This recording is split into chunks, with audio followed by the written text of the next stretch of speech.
आज की मुख्य सुर्खियाँ। भारत के प्रधानमंत्री ने भूटान की राजकीय यात्रा की, विस्तार से देखते हैं। यात्रा के मुख्य परिणामों पर एक नज़र।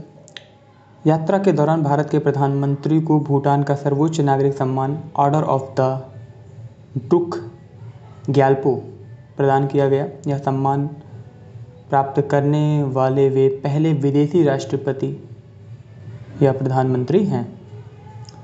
ऊर्जा, अंतरिक्ष जैसे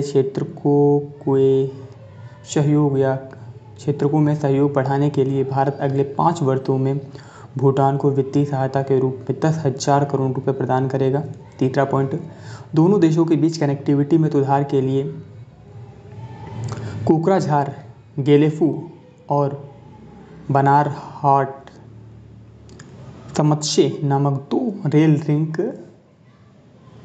स्थापित किए जाएंगे। याद रखिएगा क्या, दोनों देशों के बीच कनेक्टिविटी में सुधार के लिए कोकराझार, गेलेफू और बनारहाट समत्शे नामक 2 रेल लिंक स्थापित किए जाएंगे।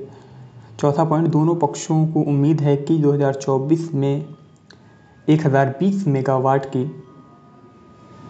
पुनासा गंछू 2 जल विद्युत परियोजना लागू हो जाएगी।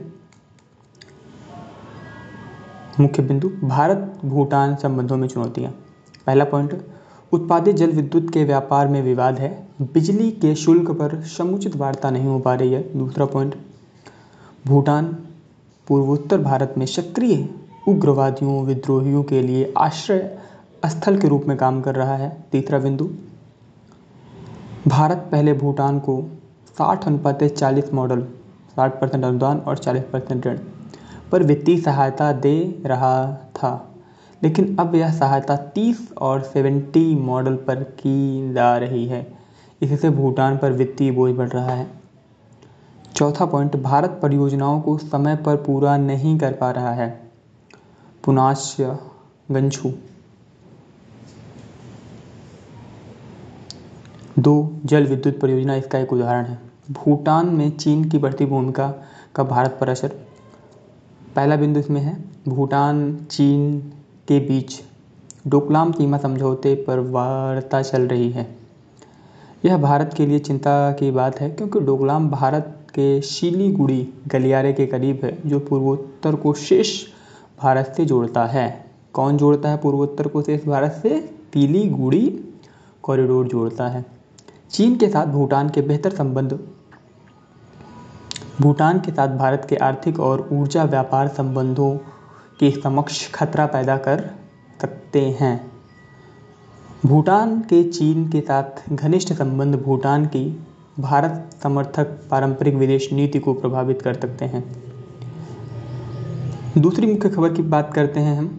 सुप्रीम कोर्ट ने ग्रेट इंडियन बस्टर्ड के पर्यावसायों से गुजरने वाली ट्रांसमिशन लाइनों पर लगे प्रतिबंध को हटाने पर विचार किया है।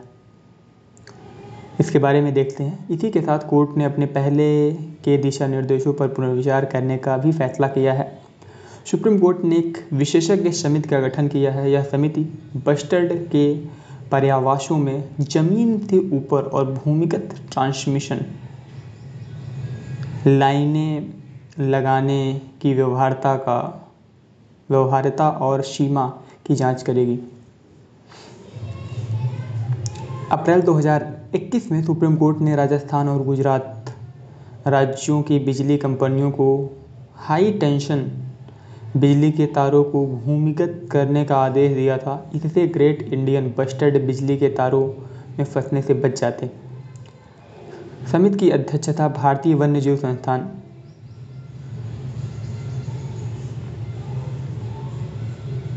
देहरादून के निदेशक द्वारा की जाएगी। समिति को 31 जुलाई 2024 को या उससे पहले अपनी रिपोर्ट कोर्ट के सामने पेश करनी होगी। अपने पहले के दिशा निर्देशों पर पुनर्विचार करने के कारण, पहला, बस्टर्ड की सुरक्षा के लिए महत्वपूर्ण क्षेत्र राजस्थान और गुजरात के कुछ क्षेत्रों को छोड़कर बस्टर्ड का 90% पर्यावरण नष्ट हो चुका है। ये बस्टर्ड एक तरीके की पक्षी है, अभी हम देखते हैं इसके बारे में। पहला। दूसरा पॉइंट क्या निकल कर आता है पुनर्विचार करने से? दूसरा पॉइंट है, इसी या इस पक्षी की आँखें भी अन्य पक्षियों के समान सामने की ओर ना होकर सिर के किनारों पर हैं।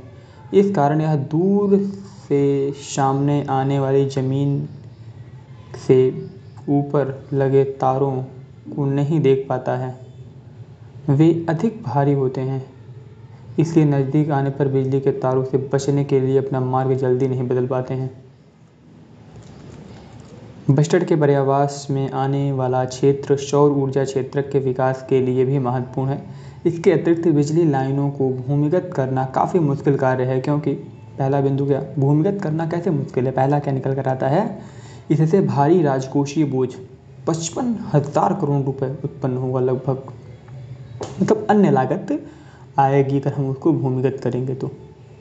भूमिगत तारें कृषि क्षेत्रों से होकर गुजरेंगी, जो एक सुरक्षा संबंधी चिंता का विषय है, क्योंकि कृषि गतिविधियों के कारण तारें टूट सकती हैं।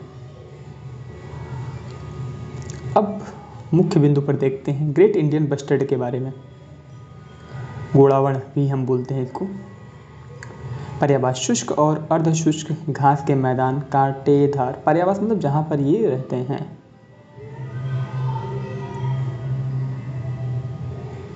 कांटेदार झाड़ियों वाला क्षेत्र, लंबे घासों से युक्त कृषि भूमि क्षेत्र आदि, यह सिंचित क्षेत्रों में जाने से बचता है। राजस्थान में इसकी संख्या सबसे अधिक है। यह भारतीय उपमहाद्वीप की स्थानीय प्रजाति है। आयुसीएन स्थिति क्रिटिकल एंडेंजर्ड है। मुख्य पर्यावरण स्थल डेजर्ट नेशनल पार्क राजस्थान, नलिया गुजरात, वरोरा महाराष्ट्र और बेल्लारी कर्नाटक आदि है। अगली मुख्य खबर में अगर हम देखने की कोशिश करें, शंघाई सहयोग संगठन स्टार्टअप फोरम के बारे में। शंघाई सहयोग संगठन स्टार्टअप फोरम का चौथा संस्करण नई दिल्ली में आयोजित किया गया।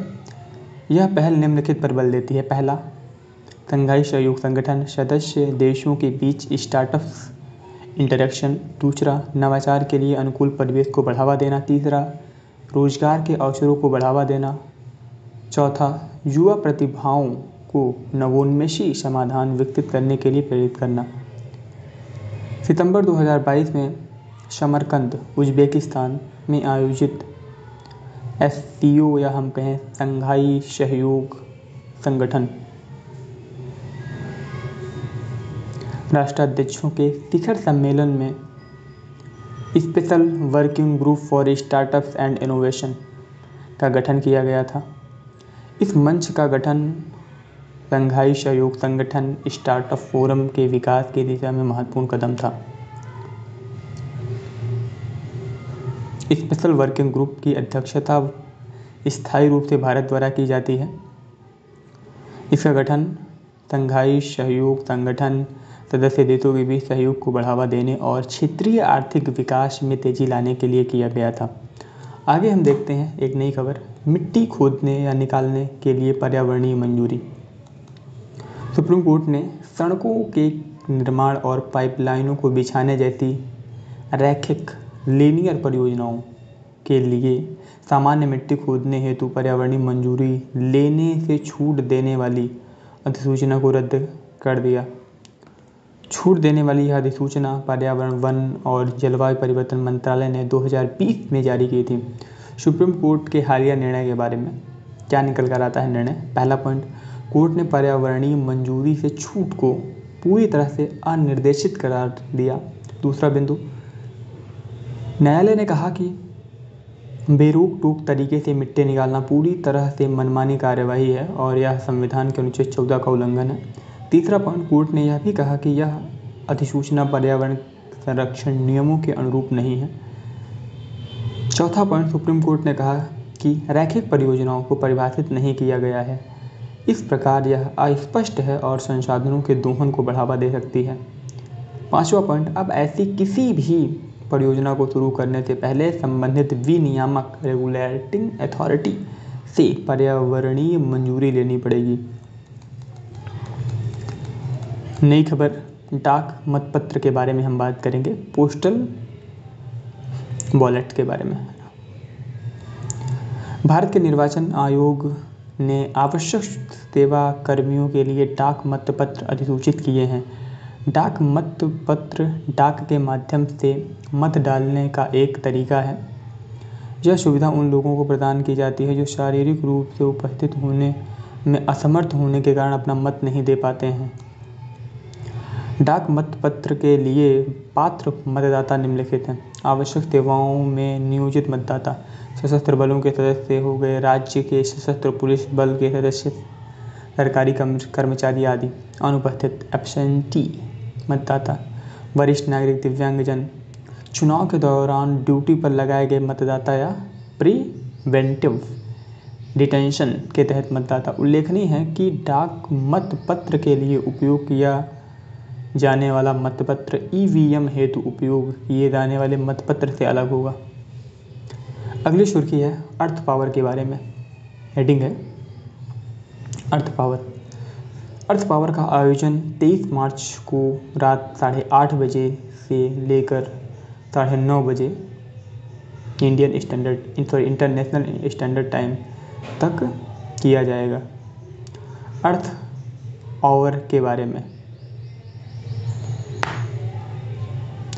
अर्थ आवर की शुरुआत 2007 में सिडनी में एक लाइट्स आउट कार्यक्रम के रूप में की गई थी। दूसरा पॉइंट, यह एक वैश्विक कार्यक्रम है। इसका आयोजन हर साल मार्च माह के अंतिम शनिवार के दिन किया जाता है। तीसरा बिंदु, इसका आयोजन विश्व वन्यजीव कोष करता है। कौन? विश्व वन्यजीव कोष करता है। चौथा, यह आयोजन जलवायु परिवर्तन के बारे में जागरूकता बढ़ाने और ऊर्जा संरक्षण को बढ़ावा देने का प्रतीकात्मक संदेश होता है या प्रतीकात्मक संदेश देता है। पांचवा बिंदु, यह आयोजन अर्थ आवर की अवधि के बाद भी लोगों को संधारणीय भविष्य के लिए आगे की कार्यवाही करने हेतु प्रेरित करता है। छठवां बिंदु, इसके तहत दुनिया भर में व्यक्तियों, परिवारों, समुदायों और व्यवसायों को 1 घंटे के लिए गैर आवश्यक प्रकाश उपकरण बंद करने के लिए प्रोत्साहित किया जाता है। यह पृथ्वी के प्रति उनकी प्रतिबद्धता प्रकट करने का एक तरीका है।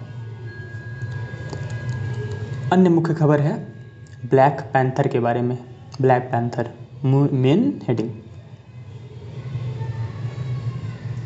अगर मैं कहूँ मेन हेडिंग तो इसका मतलब है कि यहाँ से एक नई टॉपिक, एक नया न्यूज़ शुरू हो जाता है। तो ब्लैक पैंथर मेन हेडिंग या मेन शीर्षक। हाल ही में मुन्नार, केरल में एक ब्लैक पैंथर देखा गया।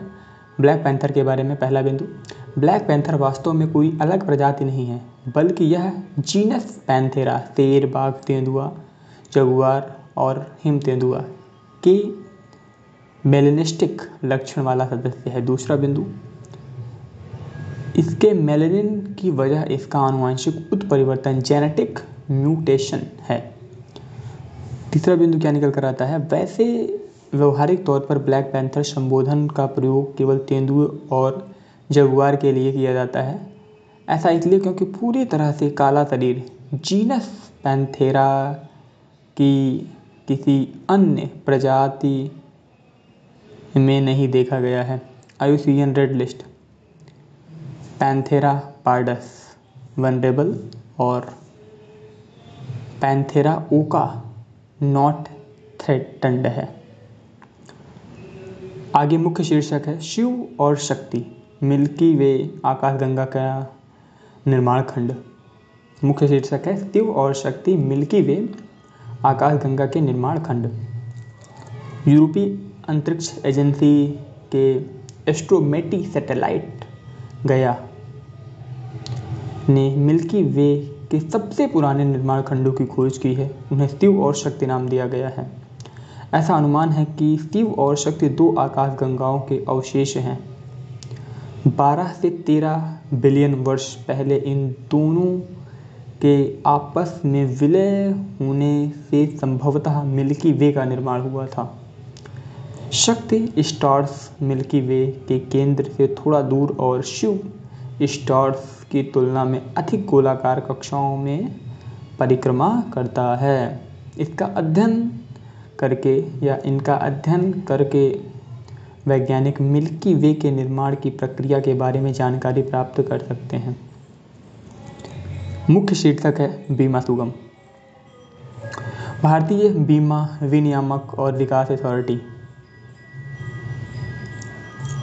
ने बीमा सुगम के गठन को मंजूरी दी है। बीमा सुगम के बारे में पहला बिंदु, इसे कंपनी अधिनियम 2013 की धारा 8 के तहत एक गैर लाभकारी कंपनी के रूप में गठित किया जाएगा। दूसरा बिंदु, यह खुले मानकों पर आधारित है तथा एक इंटरऑपरेबल प्लेटफॉर्म है। यह बीमा सुगम इंश्योरेंस इलेक्ट्रॉनिक मार्केट है। तीसरा बिंदु, यह बीमा क्षेत्र से जुड़े सभी हितधारकों के लिए वन स्टॉप समाधान है। इन हितधारकों में ग्राहक, बीमाकर्ता, मध्यवर्ती या बीमा मध्यवर्ती शामिल हैं। चौथा बिंदु, बीमा सुगम की सेवाओं का लाभ उठाने के लिए उपभोक्ताओं को कोई निःशुल्क नहीं लिया जाएगा। पांचवा बिंदु, यह बीमा कंपनियों को रियल टाइम आधार पर अलग अलग टच पॉइंट से मान्य और प्रामाणिक डेटा आसानी से प्राप्त करने में मदद करेगी। इसका लक्ष्य, सातवां पॉइंट, इसका लक्ष्य 2043 तक सभी के लिए बीमा की विजन को प्राप्त करना है। मुख्य शीर्षक, conference of parties COP presidencies Troikaa. Conference of parties presidencies Troikaa. Conference of parties presidency के ट्रोइका ने ग्लोबल वार्मिंग को 1.5 डिग्री सेल्सियस तक सीमित रखने के लक्ष्य हेतु उत्सर्जन में कटौती करने की घोषणा की है। यह घोषणा पेरिस समझौते के तहत 2025 तक के लिए राष्ट्रीय स्तर पर निर्धारित योगदानों के अनुरूप है। वर्तमान में संयुक्त अरब अमीरात, अज़रबैजान और ब्राज़ील ट्रोइका के सदस्य हैं। ये तीनों देश क्रमशः COP28, COP29 और COP30 के अध्यक्ष रहेंगे। वर्तमान में संयुक्त अरब अमीरात, अज़रबैजान और ब्राज़ील ट्रोइका के सदस्य हैं। ये तीनों देश क्रमशः COP28, COP29 और COP30 के अध्यक्ष रहेंगे। ट्रोइका राष्ट्रीय स्तर पर निर्धारित योगदानों के तहत निर्धारित लक्ष्यों की प्राप्ति को साकार करने के लिए तकनीकी एवं वित्तीय संसाधन जुटाने व प्रावधान करने पर ध्यान केंद्रित करेगा। अंत में हम बात करेंगे सुर्खियों में रहे व्यक्तित्व के बारे में। आज हैं शेरशाह सिंह। इनका जन्म 1912 में हुआ और मृत्यु 1991 में। इनका जन्म उत्तराखंड के रुद्रप्रयाग जिले में हुआ था। ये एक स्वतंत्रता सेनानी थे। इनके पिता का नाम पदम सिंह शाह और माता का नाम देवकी देवी था। योगदान, पहला बिंदु, इन्होंने गुप्त रूप से स्वतंत्रता संग्राम के लिए जागरूकता का प्रयास किया था। इन्होंने नाला के दूसरा बिंदु, इन्होंने नाला के ललिता माई मंदिर में शपथ लेते हुए घोषणा की थी कि वे जीवन भर देश की सेवा करेंगे। तीसरा बिंदु, उन्होंने केदार घाटी से भारत छोड़ो आंदोलन का नेतृत्व किया था। चौथा बिंदु, उन्होंने कासरगोड और बरमवाड़ी में ब्रिटिश शासक के खिलाफ संघर्ष किया था।